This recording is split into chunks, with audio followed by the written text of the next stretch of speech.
Okay, so I think we can start. Good morning, everyone, or good day, and welcome to the last edition of the monthly Café Talks, of the Wasteless monthly Café Talks.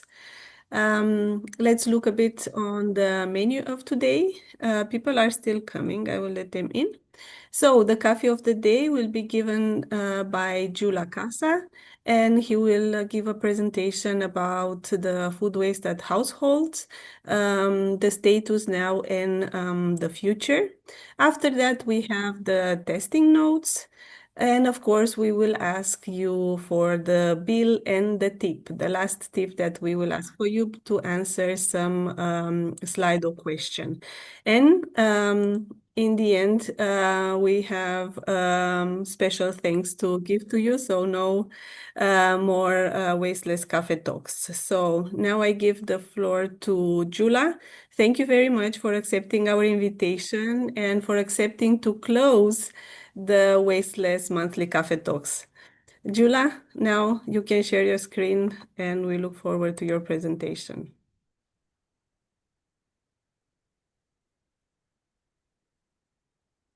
Thank you very much, Luminita. I would like to welcome all of you on the last coffee talk of Wasteless. It's been a long trip we did together, but hopefully we can go on with another projects pretty soon. We would be happy to, we would be open to any kind of suggestions. And let's see what we learned about food waste measurements and what can we tell about the indicators. It's no wonder why we have to concentrate on the households.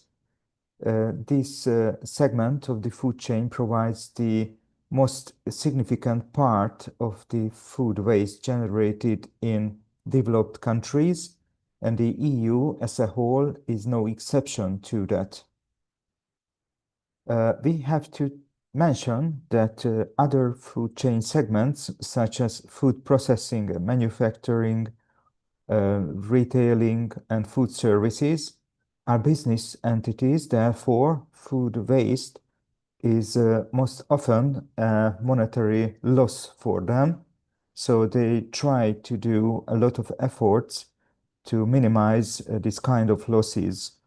Sometimes they can do it only with technological investments, and this would be a hindrance, but from the organizational aspect, they are continuously trying to get their best results. It's not the case with the households. As we see, food waste is often the outcome of unconscious consumer behavior. We had just received the modification of the EU Waste Framework Directive, which implements new rules for all member states of the EU on food waste reduction. The most significant one is the mandatory food waste reduction targets, which means that if a country is not able to reach these indicators, an EU process will be initiated against the member state with the possible result of withholding grants from the European budget. So it's a serious business, and let's see the indicators we have to meet by 2030.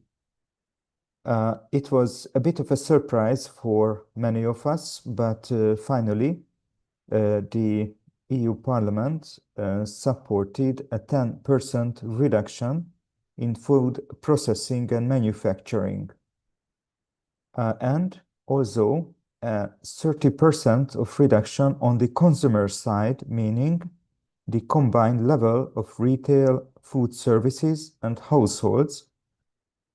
And also, member states have to launch their food waste prevention programs if they hadn't do it before to support behavioral change, raise awareness, and promote innovation and technological developments at companies to reduce food waste.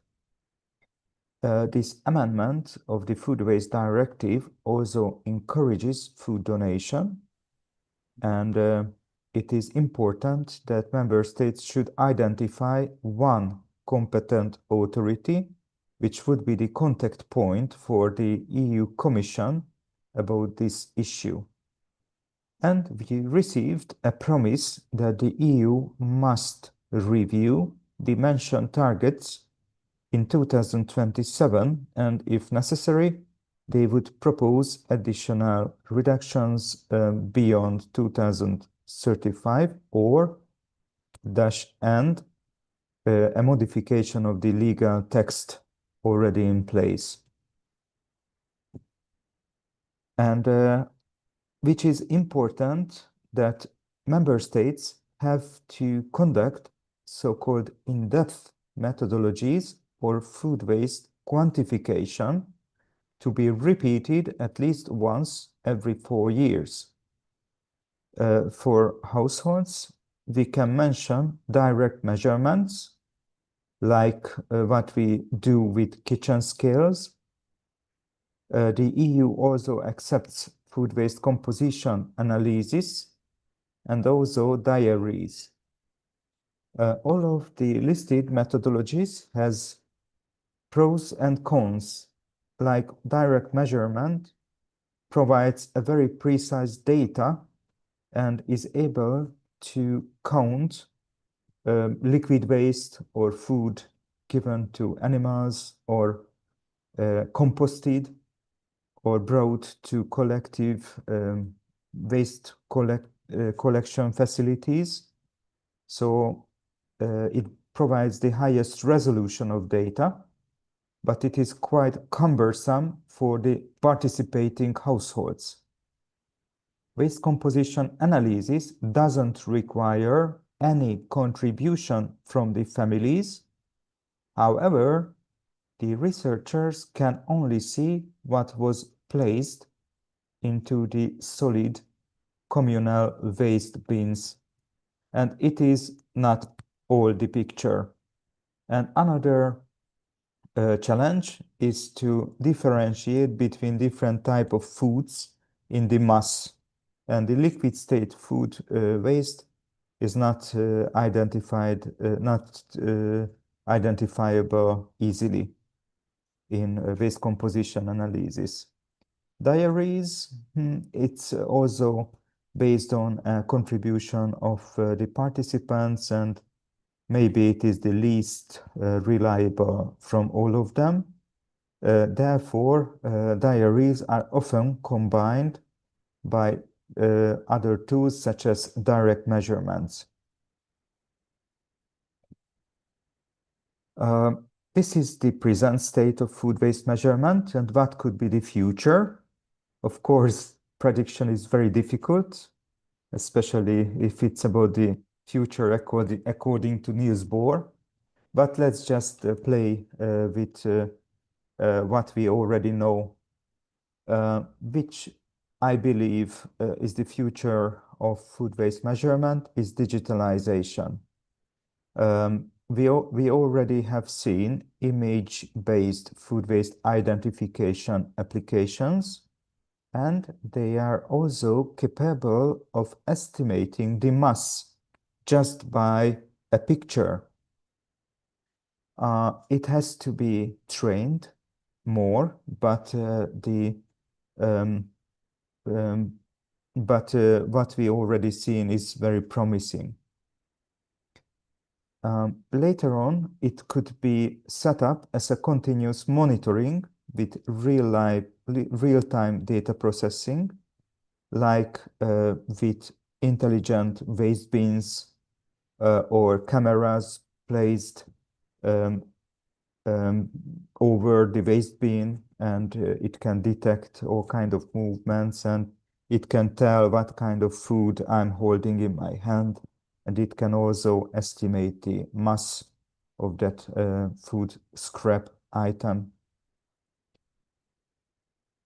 By this, later, maybe in a couple of years or maybe in a decade, we can design predictive modeling for food waste generation, and we can also estimate the impact of preventive actions like new types of communication materials or nudges or any kind of marketing like communication tools. And it will lead us to measurement-informed behavioral change interventions and policy design. So this could be the future as we see today. And I would like to introduce our methodology. Hungary is one of those countries which started food waste measurements quite a long time ago. Our first measurement was conducted in 2016. We have been using diary-assisted physical food waste measurement. We open the registration in the second half of the year for voluntary participation. And we end up from 500 to more than 1,000 people, usually each year, coming from 200 to 500 different households, individual households. The measurement is taking place between October and December, but we exclude the holiday season, not to have too much bias on the data. However, it would be very interesting just to focus once on the Christmas period to see what is happening at the households in these days. And the participants are able to choose any 7 consecutive days for food waste measurement. And they have to record and measure every piece of food waste they are disposing of. Let it be liquid state, let it be a food given to a dog or cat or a pig, let it be a food which is being composted or brought to a collective composting station. So all kind of food waste has to be measured and to be recorded in a food waste diary. It's an online or paper-based diary based on the preference of the participants.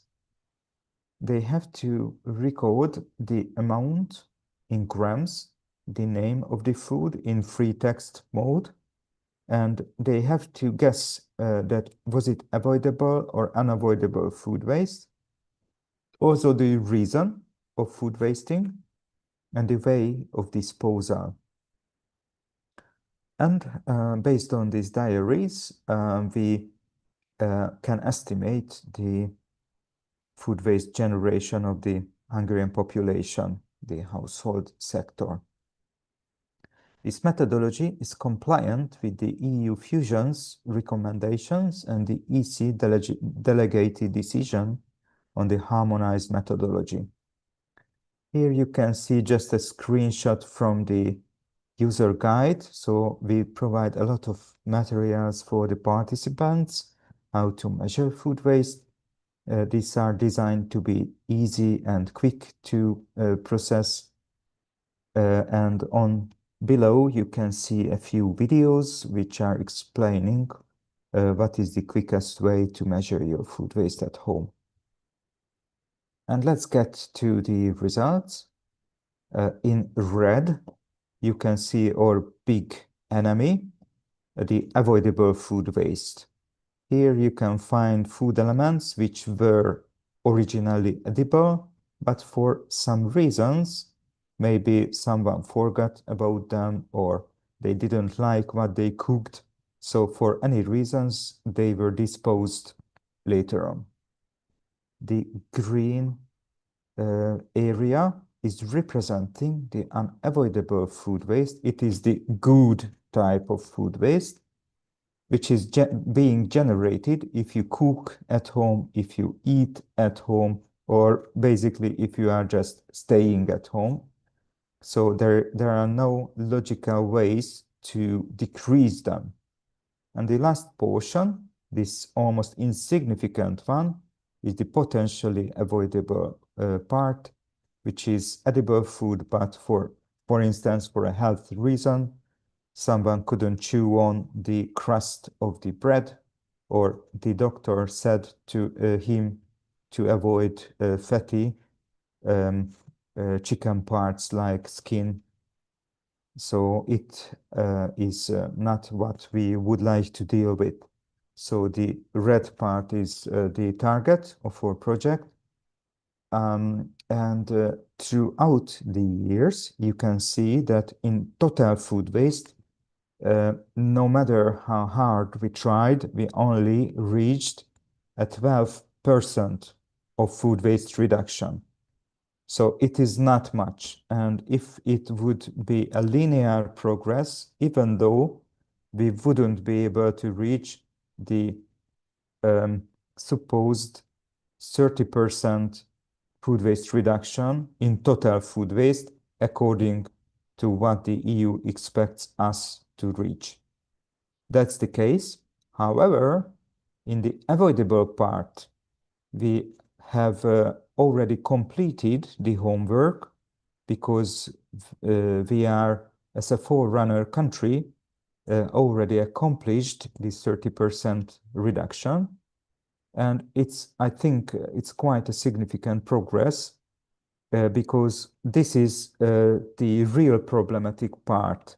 This is what we have to avoid. This is where we have to direct our attention. Maybe you find it interesting what is happening with the food waste after we dispose them. The majority of it is disposed to the municipal solid waste collection, but less than half of it. Here, I would like to remind you that only this half is getting measured in the food composition analysis, in the food waste composition analysis. And not any of the other are accounted in that methodology.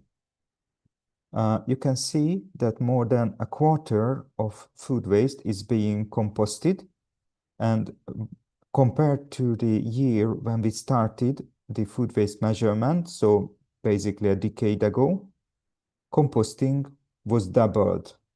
It has still some space to grow because almost half of the food waste would be could be composted, but it's still a very nice progress.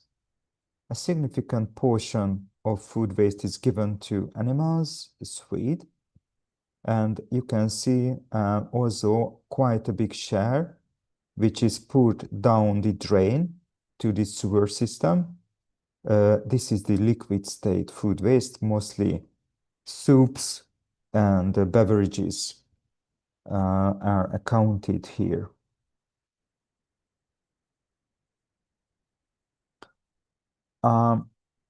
This part is the fun part for me because I always enjoy the preliminary questionnaires compared to the outcomes of the measurement exercise. The mustard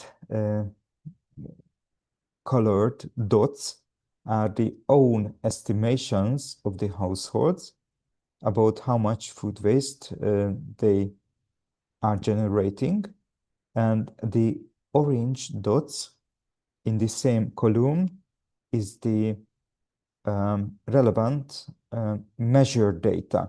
And you can see most of the dots are finished below the line, meaning that most of us are underestimating the food waste being generated in our own household, and not just slightly, very significantly. Most of the people would estimate only half. So 8 out of 10 households severely underestimates its own food waste. So we arrived to the challenges of food waste reduction, and we can conclude that reducing total household food waste by 30% by 2030 is not likely to be achieved in member states, especially where the level of avoidable food waste is already low. Unless, of course, we try to convince citizens to decrease unavoidable food waste like coffee grounds or inedible parts of fruits and vegetables or chicken bones by convincing them cook less at home. It's unrealistic, illogical, and against the European lifestyle to convince them to use less raw materials when cooking. It against the WHO recommendations, or having guests around the house. So it's again not so realistic, or just try and eat out more in restaurants and cafes to avoid food waste generation at home. So it's not the way we would like to go. Instead of that, I think we all should focus more on the avoidable food waste fraction, because the unavoidable part we cannot and do not want to avoid. Our recommendation about it, we would be happy if an option would be created to member states where they are able to present credible data on the avoidable food waste fraction collected using the harmonized methodology, so they could use this as an indicator instead of the total food waste. So this is a recommendation to the European Commission. And in an earlier case, a recommendation made by us was accepted when we convinced the committee to use to create an option to those member states who have earlier data. So not just data from 2021 to 23, but for instance, in our case, from 2016. So we could use this earlier data as the baseline compared to the progress we have to achieve by 2030. So it's already in the Food Waste Directive. This is the analogous protocol what we would like to have with the avoidable food waste as an indicator. So if you like this idea and if you could support this initiative, please contact us. Next year, there will be a lot of debates and workshops about it, and I would be happy to fight for that together with you. And here you can see our contact info, but considering that we all know each other, maybe it wasn't very necessary, but thank you anyway. And I would be happy to receive any questions, thoughts, and basically inputs. If there wouldn't be any, I would like to wish Merry Christmas for all of you. Thank you very much, Gyula. For sure we will have some. If not, I have a list of questions. But I will give first the possibility to our audience. If they want to ask something, Gulbano, please. Hello. So it was a really nice presentation, and thank you, Gyula. You mentioned about recruitment, how you recruit in Hungary, and then how the tasks the participants need to do, like 7 consecutive days. They need to weigh the unavoidable food waste. They also need to keep a diary. So of course it's not an easy task, but very helpful. So I just wondered about the demographic. So do you have certain characteristics, or how do you do it, and who wants to particularly participate in this sort of a study? I'm really happy to see you, Gurbano. It's a pleasure that you were also part of the audience. It's for me a huge thing. And about the sampling, it's a so-called convenience sampling. Of course, we keep a track of the demographic parameters. Um, but first, let me explain the bias. This kind of sampling would probably introduce all years into our methodology. So we work with people who are volunteers. Probably they would be in all of their lives more sustainable thinkers than the rest of the citizens. But this bias is there every year. So still we can keep track of the progress.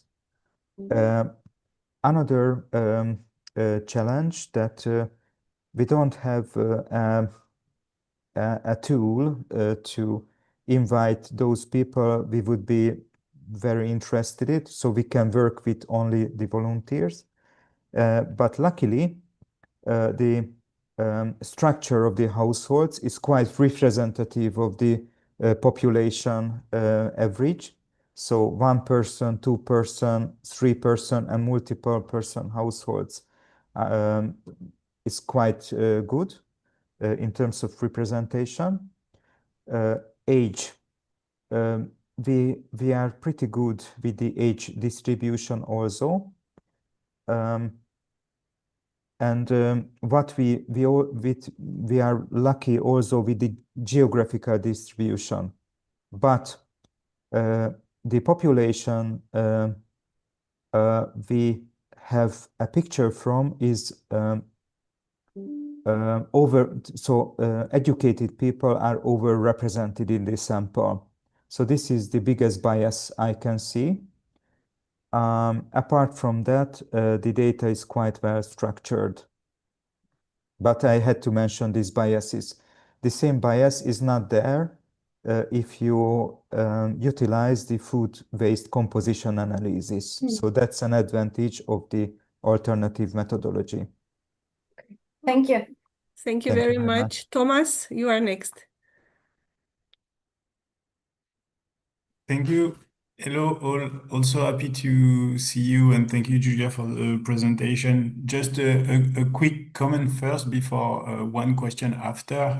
We within Combine had also quite strong bias when recruiting households. So the scale of the project, it's really like small with 10 households involved for one country. And we figured out that they were hardly wasting anything like 50 grams per cover, which of it like 20% only was edible and the rest 80% was mostly inedible. So that was a kind of difficulty, as we know that within EU funded project it's not possible to incentivize. So we need to do with the sample of spontaneous volunteers household. Sorry for the comment. And the question is, I think that if we reduce food waste at home,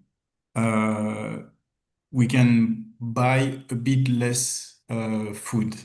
If this is the case, then depending on the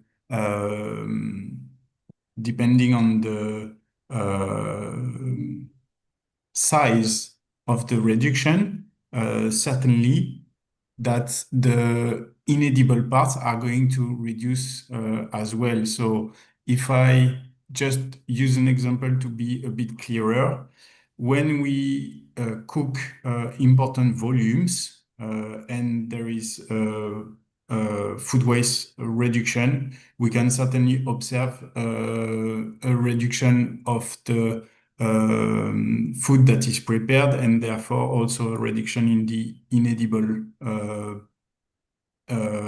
weight of the food waste. So your point in your presentation was to say that maybe at household level the food waste is too low to be able to identify this effect that you could identify maybe in mass scattering. Am I correct? I'm really happy to see you, Thomas. It's like a Christmas gift for me seeing all of you uh, uh, in one of the last working days of this year. Yeah, getting back just a little bit to the incentivization, we offer small value gifts. It's like probably having ethical value more than monetary value, but we would like to give something back to the households. It's not a big thing. Still, it is quite high effort type of research. And this is the reason we couldn't go beyond the sample size we have today. We would be happy to work one day with 10,000 households because when consulted with the National Statistical Office, how to get a representative sample of the Hungarian population, this was the number they mentioned. But of course, we are very far from that. But seeing the progress of the data, we estimate that maybe it is good enough to base the country level estimation on that. And uh, there is a hand-in-hand correlation with edible and inedible food waste. Of course, if we can reduce um, the edible part, probably the inedible would also decrease. There should be a function for that. Probably some of you already counted it. Um, Definitely, it's true, but we just don't feel it rationale to have unedible food waste as part of the food reduction target. The EU Commission argued that in many member states, they don't have the methodology to conduct a separated food waste measurement for the fractions. That's why they didn't want to differentiate the elements. So we ask only for an option for those countries who can and would like to do that. I'm not sure if I answered your question. Yes, you answered the question. Thank you. Thank you very much. I just want to say we are over time, but I will ask you if you can to stay a little bit more. So to end with this, because I really think this discussion is nice, and we have Kohei with the question. So please stay with us 5 more minutes. Kohei? Yeah, thank you. Yeah, I agree very much with you regarding avoidable and unavoidable parts. So when they are discussing about the food waste index for SDG 12.3, I was strongly arguing that we should measure avoidable food waste. But in the end, that's the same reason as the EU. They went for total food waste. But the Japan government set up targets for reduction of avoidable parts.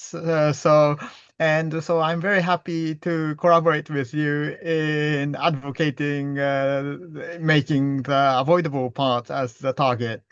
Yeah. And a small question is that, yeah, I was impressed that 30% of avoidable food waste goes to composting. No, that's the total food waste. Maybe. Anyway, so if we conduct waste sorting analysis, we'll be missing that 30%. But I would imagine in urban centers, people are not that much composting, so we could be able to capture almost all the food waste. Will that be the case?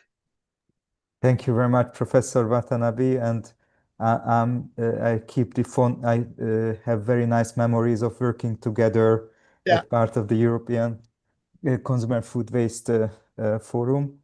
And thank you very much for the support for our cause in the upcoming years. We will need it and we will appreciate it.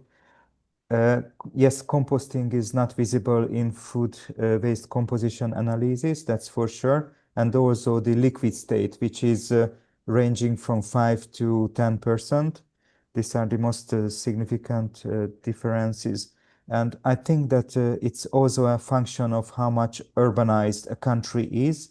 Highly urbanized countries are less likely to compost.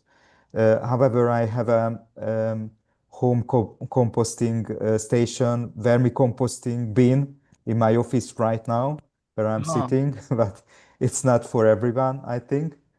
And composting was getting to be very popular in Hungary because earlier in this country, people tend to burn green garden waste. At the end of the autumn, leaves and branches were burnt in the gardens, and it is prohibited. So a lot of people started to compost, and if they compost leaves and the mowed lawn, they just put the kitchen waste on top of it. So there is a very practical explanation for that. Yeah, thanks for the explanation. Okay, thank you very much as well. Gyula, before we close, I also have a question which looks more to the future, and I want to ask your opinion on what do you think we should do in the future and how should we use our resources in further developing measuring tools or in developing prevention strategies to reduce the food waste? It's a fantastic question because it reflects on the fact that we are always work with limited resources, and that's the case in And you are my measuring country. since 2016, where the tools were not so developed. So Yeah. is this really the path to go, or should we invest more in prevention? I would say that we learned a lot from measurements, and probably these lessons would be utilizable in some other countries, especially in Central Europe. In this region, the lifestyle of people is basically pretty much the same. So Slovakia, Romania, Hungary, Czechia, maybe even Austria, we have pretty much the same lifestyle. So I think if Austria or Slovakia or Hungary has got a set of behavior tests, it can be utilized in the other countries of the same region. And in this case, I would invest more in development of the preventive tools. But someone has to do this empirical research before you can design efficient food waste preventive measures. For us, it was a big lesson that food waste related behavior in a high percent is unconscious. So people just don't remember how much they waste. If we ask them to estimate, they give highly biased guesses. So I think the first thing to do is make them aware, make them think about this issue, make them think about the solutions. And we started to work with time windows when people by themselves still open to new information. This is childhood. This is leaving the family nest period, so young adults, and also those people who are in a lifestyle change, like the children are leaving the house or someone receives a medical diagnosis and would like to have some changes on the diet. So this kind of time brackets we would like to exploit a little bit more. Okay, so I think it's more about food waste education, no? Okay, now I stop, I close, I give the floor to Sofia for the Slido. So please, very fast engage in the Slido so that we can wrap up in the end. Thank you very much, Gyula, and all to the others for the I need implication. Gyula to stop sharing, please, because if not, I cannot share. Okay. So this will be quick. Please don't go. We need your tip, please. The last one. Go. We This don't is see not the QR working. code. I know because was not working, but now it is. So Yeah, here okay, is the good. QR code. Just scan, or if you prefer, go to slides.com and write the code. You will have it at your left side continuously, but please start to describe in a word your take-home message from our last talk.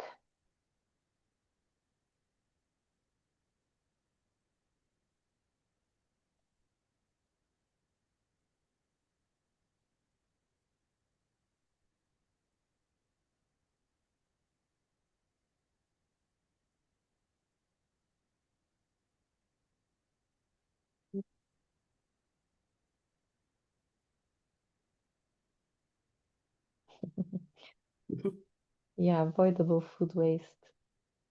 Keep it focused. Still have 3 participants typing.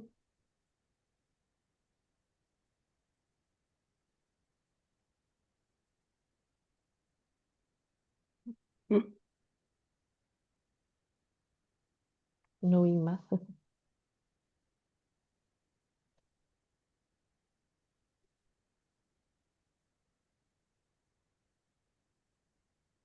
Okay, thank you. 12 participants. Thank you very much. And I don't know why this is not. Okay, so how do you rate Monthly Cafe Talk second edition? This is the last one. So 10, 11, 12. Thank you. Very nice. Oh, good. The highest score So that we had. yes, so thank you for your participation. You can, Lumita. Yes, I go will take ahead. it from here because I want to say 2 things and I hope not to become very emotional.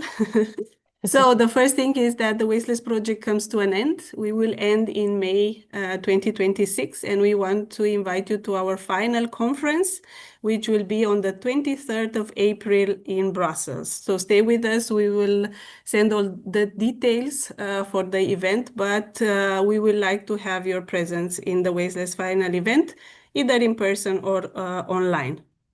And the second thing, it's a big thanks that I want to say to all of you. We truly enjoyed the Friday Cafe Talks with you. We hosted in total 18 engaging talks, which was really a success. And we want to say thank you to all the presenters and all the participants for your enthusiasm, your contribution, and commitment. It was really a pleasure to share a cup of coffee with you as we work together towards a more sustainable food system across Europe and beyond, and through a better wasteless future. We thank you very much for all your involvement, and we wish to see you in future events, and wish you happy holidays and enjoy the season. Sophia, you want to say something? You have said everything. Thank you very much to all of you. And I hope to meet you in the future in other challenges. So bye-bye. Thank you very much and enjoy the holidays. Goodbye. Thank you. You Goodbye. too. Muito Bye, obrigado. Tommy. Bye bye. Goodbye. Bye. Thank Bye. you. Bye. Bye bye.